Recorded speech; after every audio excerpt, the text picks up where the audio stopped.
to have the kind of faith it takes to climb out of this boat again, onto the crashing waves, to step out of my comfort zone, into the realm of the unknown where Jesus is. He's holding out his hand. The waves are calling out my name and they laugh at me, reminding me of all the times I've tried before and failed. The waves, they keep on telling me time and time again, boy, you'll never win. You'll never win.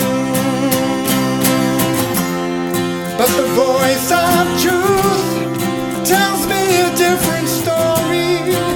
The voice of truth says do not be afraid. And the voice of truth says this is for my glory. Out of all the voices calling out to me, I will choose to listen and believe the voice of truth.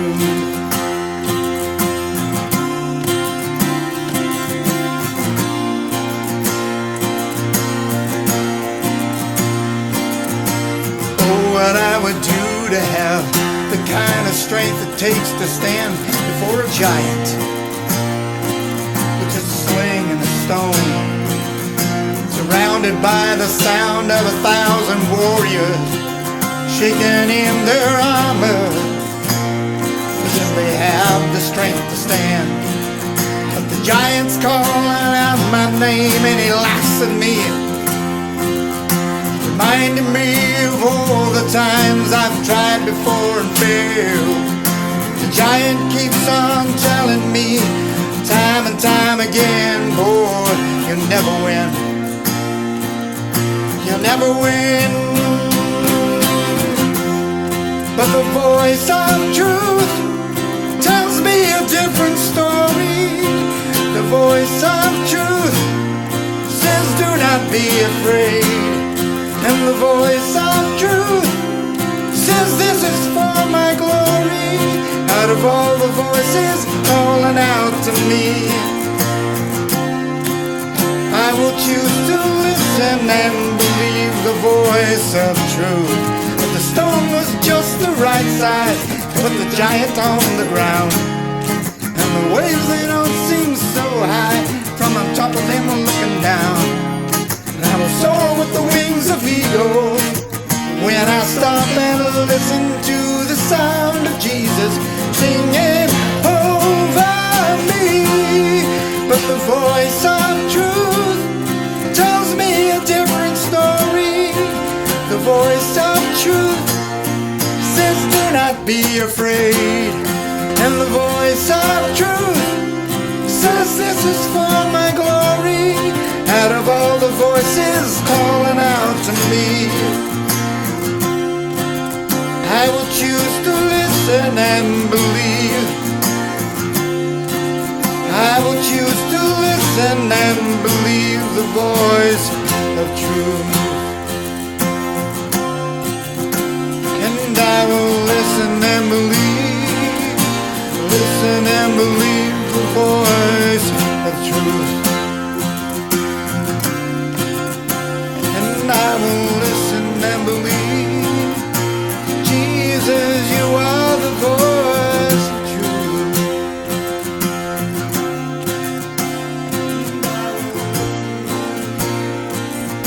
You are.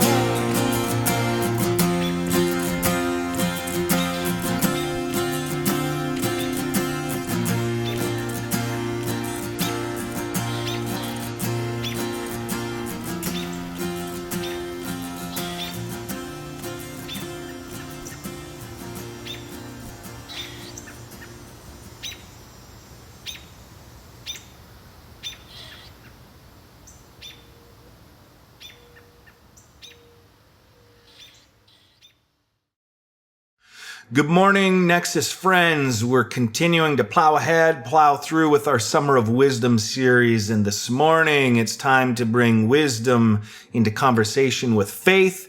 And I'm excited about that. Reflections on faith. Murray and Grace are joining me this morning to bring their reflections. So I trust this is going to be a great morning for us. So let's get to it.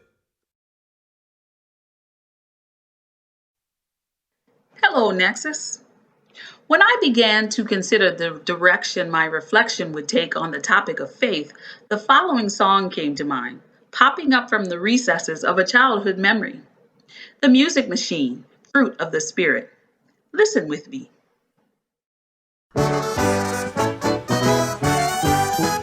Without faith, it's impossible. It's impossible. It's impossible to please God. He who comes to God must believe that He is, and He rewards those who seek Him. All things are possible. All things are possible. All things are possible. Just believe God will do everything that He says He will do, and He rewards those who seek Him. Without faith, it's impossible. It's what? It's impossible. What? It's impossible. Oh! To please God. He who comes to God must believe that He is, and He rewards those who seek Him.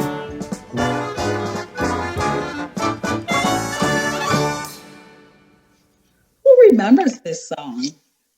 Does anyone? As a child and as an adult, I enjoyed the catchy tune based on the Bible verse Hebrews 11:6.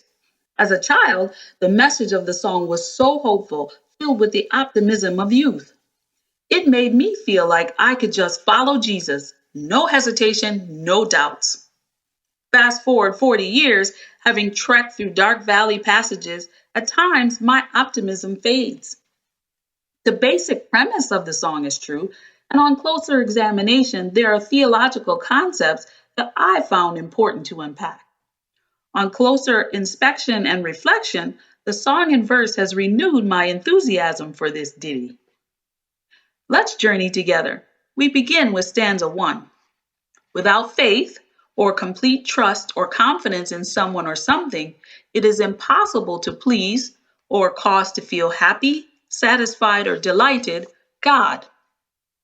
As a child, complete trust and blind faith is easy. Jesus often used children as examples of simple trust and belief. After life has torn the blinders off, it can be more challenging to trust without the desire for evidence to support our unbelief, or at least reduce or eliminate our anxiety in venturing into the unknown. Being raised in a conservative and legalistic denomination, the concept of doubt was sinful. Delayed obedience was disobedience. Through this lens, I read the narrative of Abraham being called to sacrifice his one and only son Isaac and wondered in awe at how Abraham seemed to readily follow God's instruction and Isaac blindly following his father's instructions. Even after reading the happy ending, I struggled for years with the idea that Abraham could so easily obey. No record of resistance or sass mouthing. Shortly after having my firstborn, I wrestled even more with this call to faith and obedience. I despaired that I would ever please God if I could not live out my faith if called to sacrifice. Sorrowful, I accepted my limitations, my weakness, and secretly prayed that God would not ask me for such a sign of loyalty. Years later, after much study and with the counsel of wise, mature theologians, I came to understand that Abraham had walked with God for a long time and was certain of God's incredible love. It was their relationship that allowed for Abraham's obedience. Thomas Nelson in Vine's Bible Dictionary commented that Abraham's faith was in the person of God rather than the act of his own faithfulness. Abraham is recorded as having complete faith in God, God's plan, and God's promise to him as the father of nations. God's Word's translation, Hebrews 11:1, says, faith assures us of things we expect or hope for and convinces us of the existence of things we cannot see, which is a strong belief in God based on spiritual understanding or discernment rather than proof. Let's look at stanza 2. All things are possible. All things are possible. All things are possible. Just believe. Believe is accept something is true or feel sure of the truth of it. God will do everything that he says he will do, and he rewards those who seek him. The book of Proverbs, especially chapter 4, is a chapter full of highlighting direct cause and effect. Wise versus fool, honest versus dishonest, oppressor versus kind, and wicked versus righteous. Proverbs 14:32 says, "The wicked one is thrown down by his own sin, but the righteous one has hope or faith in his death." Abraham is one of many recorded in the scriptures whose faith was unwavering in the face of death, a belief so strong that it reached even beyond the grave, the hope of resurrection. Abraham believed that God would do what they promised, and Abraham's reward passed on to us as Gentiles, once separated but now grafted into the family tree of God, joint heirs with Christ Jesus. Robert Knott, founder blogger of Wanderlust Worker, writes, "Faith at its core is deep-rooted in the expectation of good things to come. It goes beyond hope. While much of hope lives in the mind, faith is steeped in the heart and the spirit. While life can be hard at times, faith is the knowledge deep down inside that things will get better." What an amazing blessing. Unconditional love, grace and mercy that allows us to question, knowing and believing that as God's children, we can always ask for reassurance. To one who has faith, no explanation is necessary. To one without faith, no explanation is possible. Thomas Aquinas. Good morning. I'm recording this in June, so I can only hope that this is a beautiful Sunday for all of you. When I use the word faith, what comes to mind? To me, it has at least two parts. One would be the mystical part that exists in a realm apart from scientific fact. And then there's the part that I would refer to as truth or knowledge. It actually has aspects that are as true and provable as scientific facts, information that actually works in the real world. I've been reading lately a book by Dallas Willard, Knowing Christ Today, Why We Can Trust Spiritual Knowledge. Just a bit of information on Willard. After struggling with what he would do with his education, the struggle being between the ministry and the academic world, he settled on teaching philosophy at the University of Southern California, where he was for a period of time the director of the philosophy department. He spent his entire career at USC, 30 years. While he was trying to decide which direction to go, he talks about a prophetic message he got from God. And this is what it said: "If you stay in the churches, the university will be closed to you. But if you stay in the university, the churches will be open to you." And that's exactly what happened, as his career shows. In this book, he uses this passage to show the general attitude towards faith that exists in a great part of the academic world and maybe the world at large. He uses the character Charles Ryder from Evelyn Waugh's novel Brideshead Revisited. This is what Charles Ryder says: "The view implicit in my education was that the basic narrative of Christianity had long been exposed as a myth, and that opinion was now divided as to whether the ethical teaching was of present value, a division in which the main weight went against it. Religion was a hobby, which some people professed and others not. At the best, it was slightly ornamental. At the worst, it was the province of complexes and inhibitions, catchwords of the decade, and of the intolerance, hypocrisy, and sheer stupidity attributed to it for centuries. No one had ever suggested to me that these quaint observances expressed a coherent philosophic system of clear historical claims, nor, had they done so, would I have been much interested." I think this is an unfortunate reality in much of the world in the academic life. I'd like to put this forward. The fruits of the Spirit, the Sermon on the Mount, the life and example of Jesus, the 10 Commandments, the greatest commandment, love God and your neighbor as yourself, are all things that actually work. Many medieval and classical moralists believe the well-being of society depends upon the predominance of genuinely good people. I think I'd agree with that. I think that real Christian faith leads us to becoming genuinely good people by following the parts of Scripture that I just mentioned above. Hebrews 11:1 is often used when it comes to defining faith, and this is a quote from the Message. I love Eugene Peterson. The fundamental fact of existence is that this trust in God, this faith, is the firm foundation under everything that makes life worth living. It's our handle on what we can't see. And another quote from Leslie Newbigin, a great author. No faith can command a person's final and absolute allegiance. That is to say, no faith can be a person's real religion if he knows that it is only true for certain places and certain people. In a world which knows that there is only one physics and one mathematics, religion can do no less than claim for its affirmations a like universal validity. I'm not saying that only professing Christians can find these factual truths about how to live well in this world and make it a better place, but I am saying that Christianity lays out factual statements of knowledge that, when tested, can be shown to help make this world a better place. What I am also saying is that any truth is God's truth, no matter who discovers it or who they give the credit to. Faith is not a guess, a commitment, an opinion. It's based on factual knowledge. There's something to think about. Have a good day.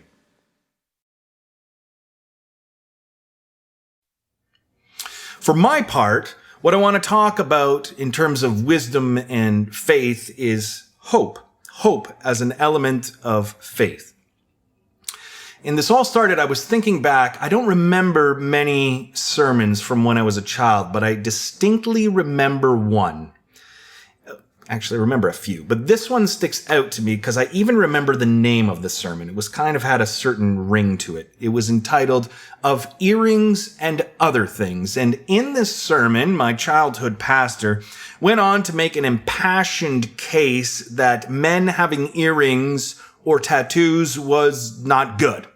Not something Christians should do. And I remember resolving at that moment that as soon as I was able, I was going to get my own tattoo and earrings. And at age 16, I went and got my ears pierced, but I've always wanted a tattoo, but I've never been able to sort of think of something I would be okay like having permanently etched on my body.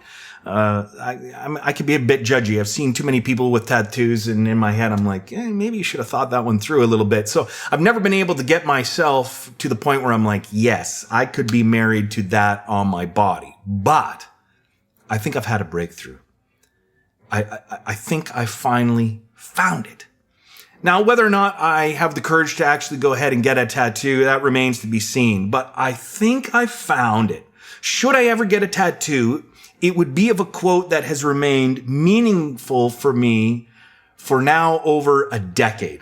I love this quote. I keep coming back to it. It's a quote that I think perfectly sums up how I see life and faith.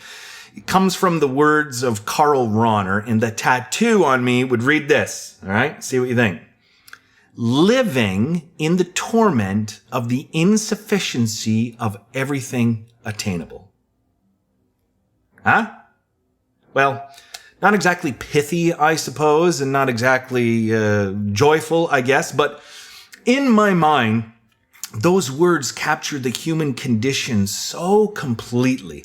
Now, of course, the quote goes on further than that. What Rahner actually says in full is this. Living in the torment of the insufficiency of everything attainable, we eventually learn that here in this life, all symphonies remain unfinished. And to me, that has everything to do with hope, a critical part of faith. In the wisdom tradition, we find this proverb, there is surely a future hope for you, and your hope will not be cut off. Our faith path, of course, reminds us that because of what Jesus did and because Jesus was resurrected, we can live in the assured hope that we are significant. We are loved. We're not here by accident. And it reminds us that while all of us are parts of a symphony that will go unfinished in this life, there is still the promise of finished work and finished dreams. There's a higher purpose for us existing.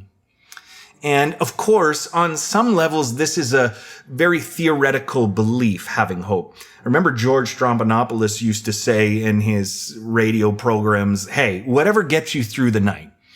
It's sort of this idea, listen, it doesn't matter if what you believe or hope for is true. If it helps you sleep at night, if it helps you get through the day, then so be it. And I don't love hope as this idea that, hey, as long as it helps you get through whatever. To me, I think there's a deeper dimension of hope, a very practical aspect to it, which is why Willie Jennings reminds us hope is a discipline. It is not a sentiment. What does that mean? To me, I think hope is this innate, guttural sense for all of us that our lives are not mere cosmic accidents. For millennia now, humanity has not been able to shake that conviction. It's this natural, you could say, inbred conviction that we have individual significance, a destiny, that what we do matters. From the smallest acts of following our consciousness to the greatest acts of trust and commitment and justice, we sense as humans very practically that how we live and what we do ultimately matters, no matter how often we're reminded that we're just this accidental blip in the universe.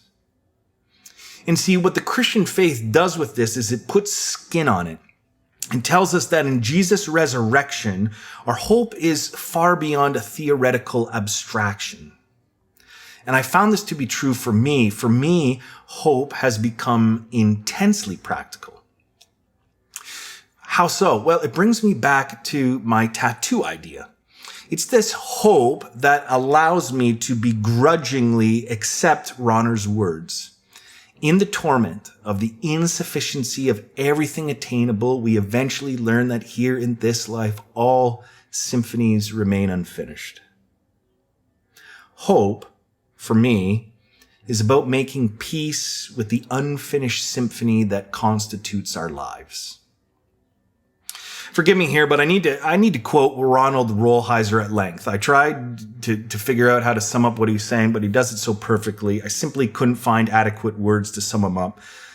But I think he masterfully captures the human dilemma when he says this. We are fired into life overcharged with energy and desire, suffering from a perpetual disquiet. Life is never enough for us because what we want really is everything.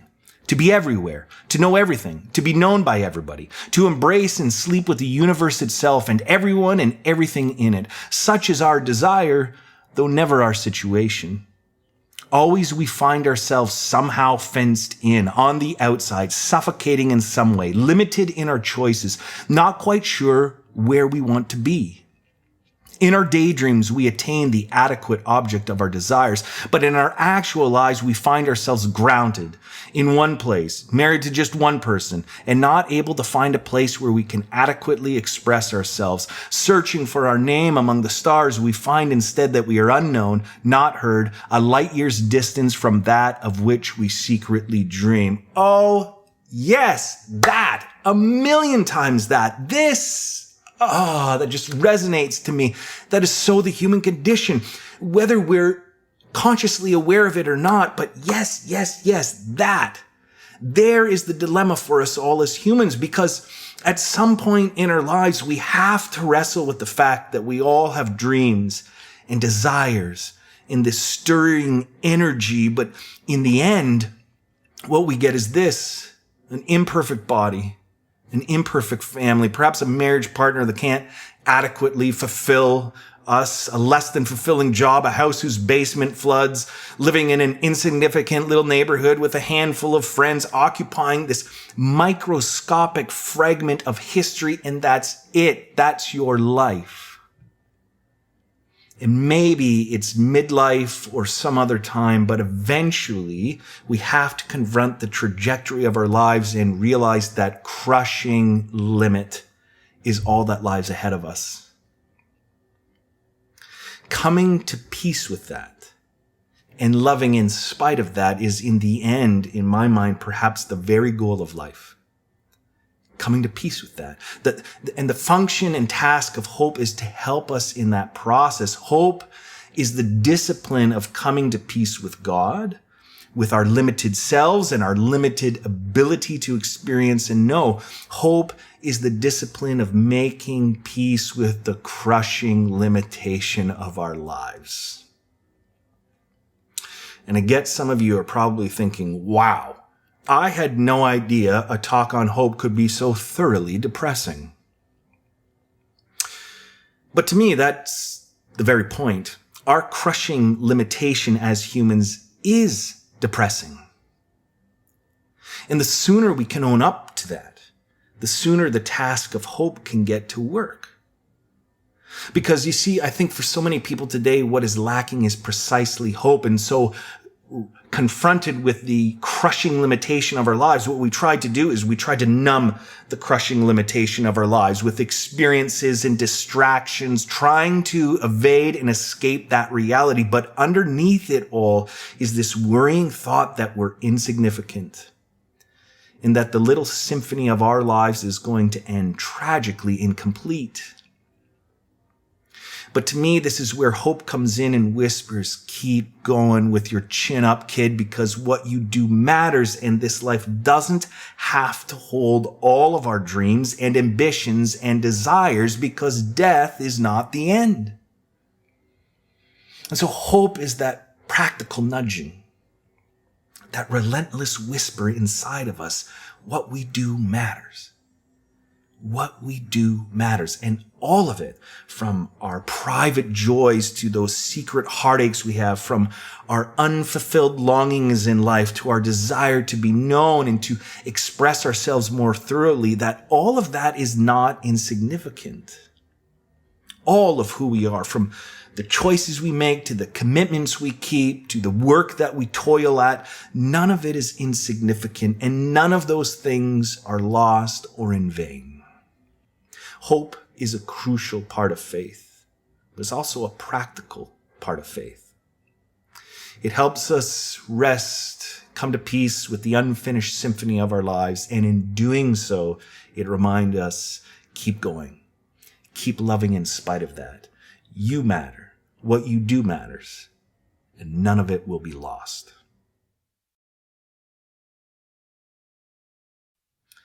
Thanks, both Murray and Grace, for those reflections on faith. I hope that this will get a great conversation going amongst us. If you want to join that after-service conversation, the link to the Zoom meeting is below, and we hope to see you there. For another week, continue to enjoy your summer, and for now, go in peace.